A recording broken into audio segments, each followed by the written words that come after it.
Welcome to the Game of Health. Today we're going to play a real heavyweight, and that's the Hamburger Helpers. You know, they've done a number of studies, and every time they look at fat in your diet and they look at how you control it and how you work with it, they find that people lose weight dramatically. In fact, it is the #1 thing that is associated with weight loss. Now, the Hamburger Helpers are a tough opponent. They're everywhere. So let's go to the scouting report and learn how we overcome them. The Hamburger Helpers are the leaders in the standings. The long-held lead on fatty muscle, or meat. They calm and relax an opponent into joining the portly Trailblazers or the Couch Potatoes, and then finally coming on the Hamburger Helpers themselves. Their mottos: "I'm a meat and potato kind of person," and "beef tastes better," or "real men eat beef," characterize their robust and macho image. Their bench is strong, with whole milk, butter, eggs, cheese, and processed food, which are made from milk, eggs, and butter, ready to reinforce them at any time. 2 recent recruits, trans fatty acids and partially hydrogenated fatty acids, have filled in whenever we thought we were coaching a measure of success. Many false prophets continue to encourage fellow stars to join their team, and right now the tide has turned against us. How do you know if you need to get in the game against the Hamburger Helpers? Well, is your oil too high? Do you find that your LDL, triglycerides, or HDL are abnormal?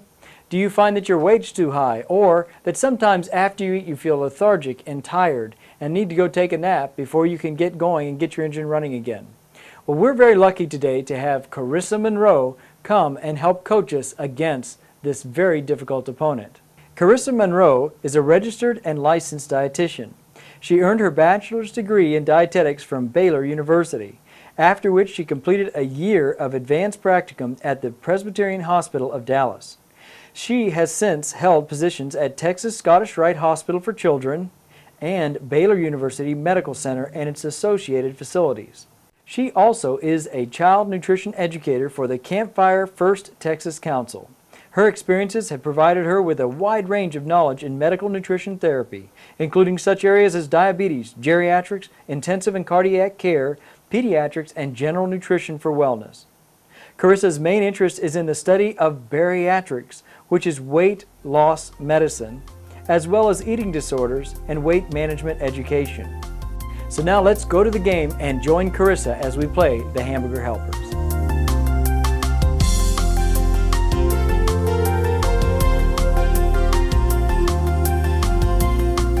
How many times has that #1 with cheese looked very, very appetizing to you? You know what? You might as well have just slammed that butter in your veins or stuck it to your leg, because pretty soon that's where it's going to end up. Today we're going to talk about fat, specifically certain types of fats that can be very, very harmful to your health.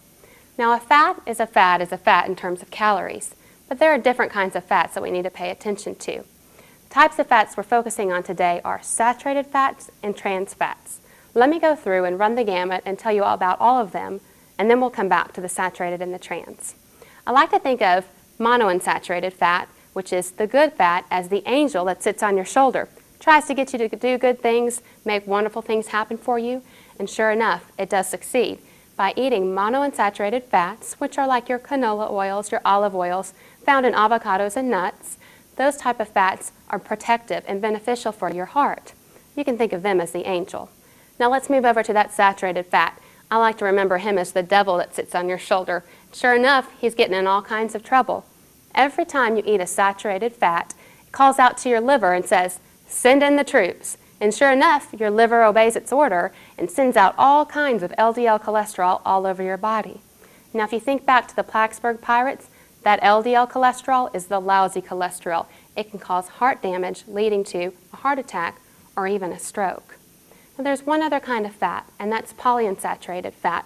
I like to think of him as the guy in the middle with the devil on one shoulder and the angel on the other. He doesn't really know what to do. Doesn't hurt you too much, but doesn't help you either.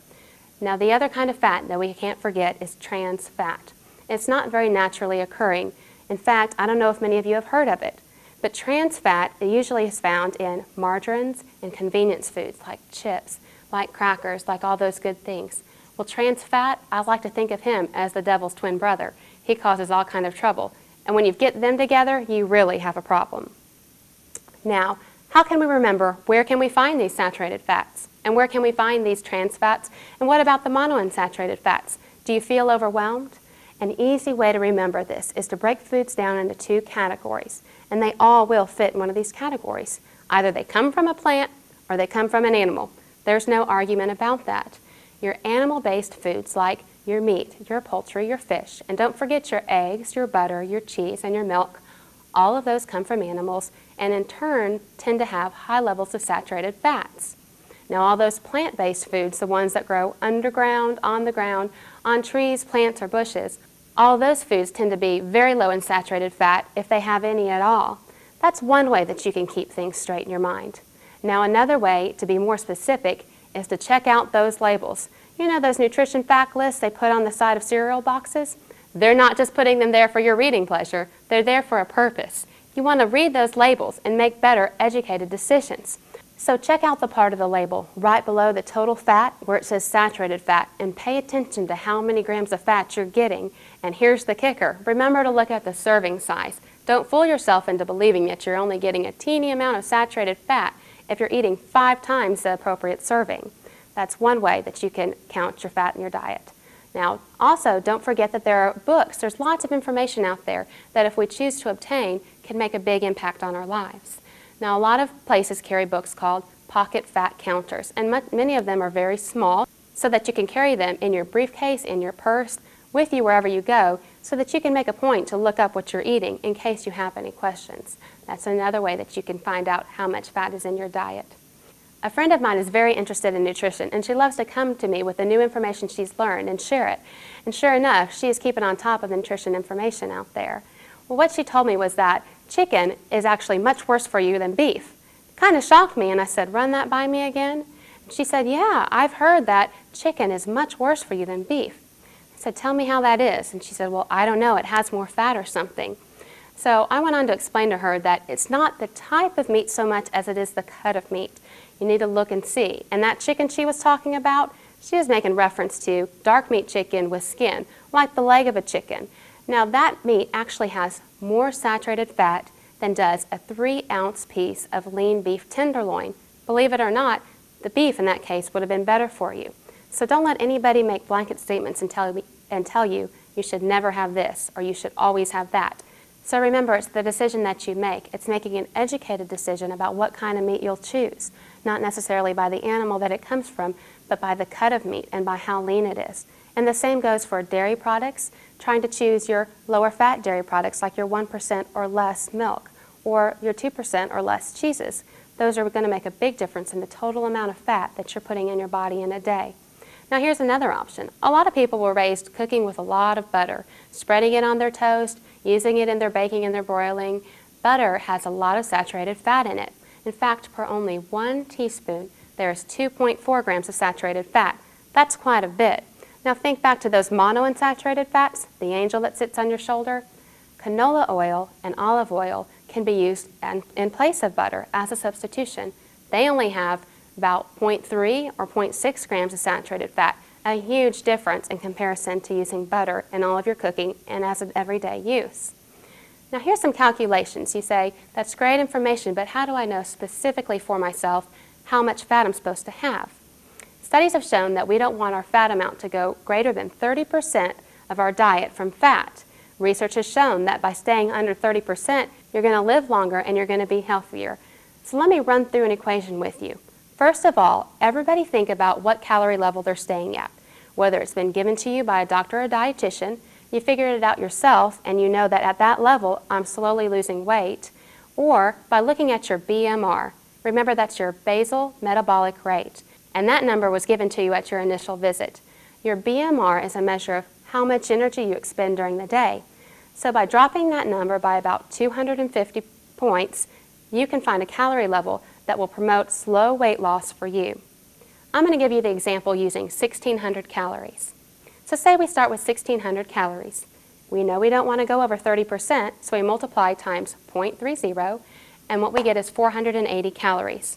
Now that's all good and well, but what are you going to do with that information when everything that you find in books and on food labels is in grams? We're going to take 480 and divide it by 9. Why 9? Because there's 9 calories per gram of fat. Fat is very, very energy dense. 480 divided by 9 is 53. So you only want 53 grams of fat total in a day. And that includes all kinds of fats, your good fats and your not so good fats. But we need to remember specifically that saturated fat is the most predominant determiner from your diet and how healthy your heart will be and how much plaque buildup you'll have.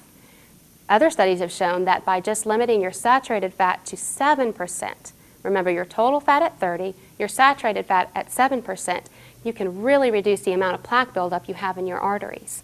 Again, we'll use 1,600 calories times 0.07, which is 7%, results in 112 calories. And again, we don't really think in terms of calories when we're talking about fat. So we'll divide that number by 9. 112 divided by 9 is only 12 grams of fat, saturated fat that is, from your diet. Do you feel like that's doable? It is very doable, but it's going to take a little bit of conscious effort to get there. So everybody, take your calorie level and figure out for yourself where you should be using that 30% and 7% guidelines that we just talked about. Now all this wonderful information we have, what are we going to do with it? I want you to go and make specific plans for yourself. Figure out how much fat you're going to have in a day and evaluate what you're doing. Whether that means keeping the once again infamous diet diary to help you figure it out, that's going to be very important for you to do. I've often had patients leave after seeing me and they're very excited and they're ambitious and they said, I'm going to do this, I'm going to make a difference. And then when they come back to me 1 month later, they've made no changes, their weight's the same if not a little higher, their cholesterol levels are still high, and they say, I don't understand what happened. I was really excited about all the information I learned, but I just didn't make use of it. Now, how many times has that happened to you? You go out and maybe purchase something you're really excited about, you take it home, it sits in the corner and collects dust for the next 2 or 3 years. We don't want that to happen today.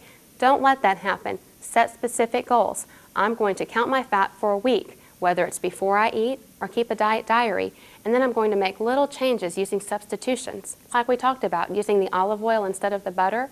Little changes like that add up, and over the course of a day, a week, a month, and a year, you can make huge improvements in your health. By doing it on a daily basis, this can become a lifetime habit for you.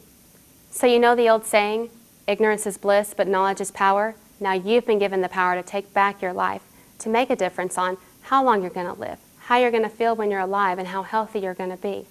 So the next time that number 1 with cheese is staring you in the face, take a step back and reconsider what you're doing. I encourage you to go out and share this information with others.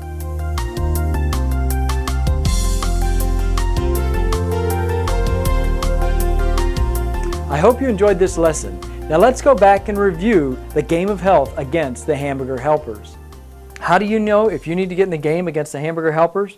Well, after you eat, do you get an upset stomach sometimes? Do you feel sleepy after meals? Is your oil, cholesterol, and triglycerides out of the normal ranges? Do you have a family history of heart disease or strokes? Or have you experienced weight gain? Now, if you've had any of these things, then it's time to get in the game and head for first base. On the way to first base, we learn about several things. First of all, fat is not bad. Fat's necessary for life, but there are good fats, or fats that help you live a longer, healthier life. Those are the monounsaturated fats. And bad fats are fats that are associated with worse cholesterol values, and those are saturated trans fatty acids and hydrogenated fatty acids. We also have to learn where we find these different types of fats and how we manage our diet to avoid them. Now, once we understand those things, we're on first base, and it's time to head to second base. What's the biggest thing in going to second base? Well, we've got to keep a diary. We've got to find out where in our daily dietary routine we get these saturated trans and hydrogenated fats. Once we keep a diary and we understand where our opponent lives, then we'll know how to change it.